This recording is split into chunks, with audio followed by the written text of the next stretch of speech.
Okay. Now, watch this. Let me go even further. God explains this further here in the book of Colossians when he starts talking about Jesus. Okay?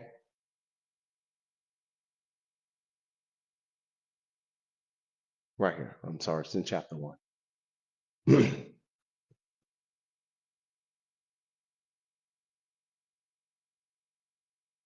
All right.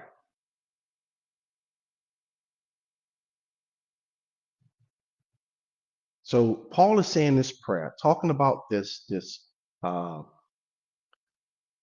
Jesus Christ. Look at what he says here.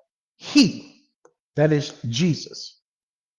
Jesus is something. What does the Bible say about Jesus? He is the image, the visible part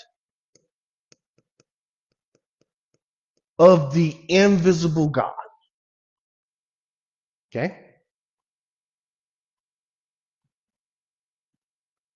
Here, look at this. For it pleased the Father. What pleased the Father? That inside the body of Jesus. What's on the inside? Everything. All of the fullness of God dwells. How much of God? All of the fullness of God. And the Spirit was pleased to put himself on the inside of this body, making the body equal to God, making the body the shepherd, making the body the companion.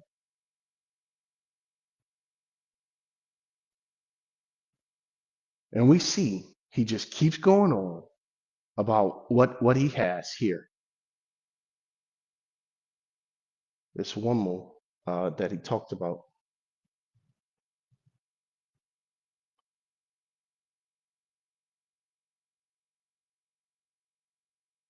Right here, he's talking about the fullness of the Godhead. It's right here in my face. I'm trying to, oh, right here. Okay, look. Beware lest anyone cheat you through philosophy, religious garbage, and empty deceit according to the tradition of men, according to the basic principles of the world, and not according to Christ. Now, listen carefully. Jesus said, if you see me, you seen the Father. For inside of him, Jesus Christ, what about it? Dwells all the fullness of the Godhead in bodily form. Inside of Jesus Christ dwells all of God in bodily form. Where is God? In him. God lives inside the body of a man. He has always lived inside the body of the man. What is the body of the man called in the Old Testament?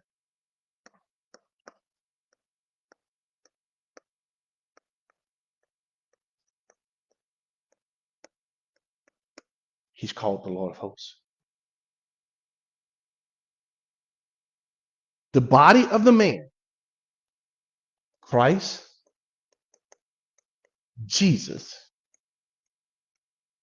is called the Lord of hosts in the Old Testament. The Spirit, the Godhead, is called in the Old Testament Lord or the Lord.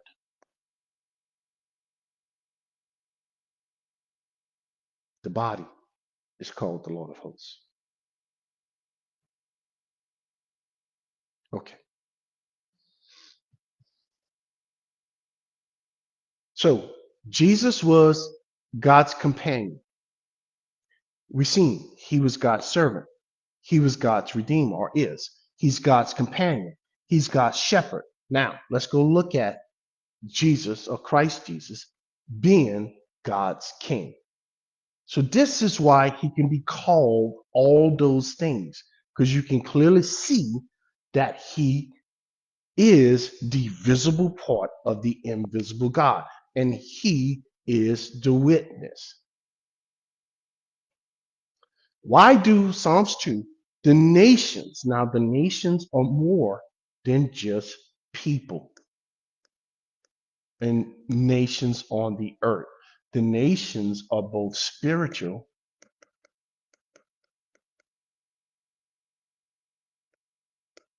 and physical. Okay? So don't be confused by that. There are kings or princes that are over nations. Remember what Jesus called Satan. He's the prince of the power of the air. He's the prince of this world. You have principalities and powers. The principalities are demons, powerful demons that rule over the nations, over the earth. Okay? And the people, now this is humans. This right here is both humans and demons. This is just human.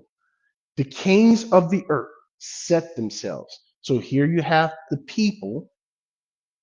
The rulers are rulers of darkness that Paul talks about in Ephesians chapter 6. The rulers are demons, friends. They're not humans. Those two, the people and the rulers, the demons and the unsaved people, they take counsel together. They both plot against God. They're at war with God. That's what he means when he says in Romans 8 that they're at enmity with God. Against the Lord. The Lord, yeah. And against what? His anointed. What does anointed mean? Anointed means Christ, the anointed one. Christ is a title. Anointed. Against the Lord. So they are going against two individuals. Who? The Lord and his Christ. Saying, let us break their bonds, as if the anointed is equal with God. He is equal with God.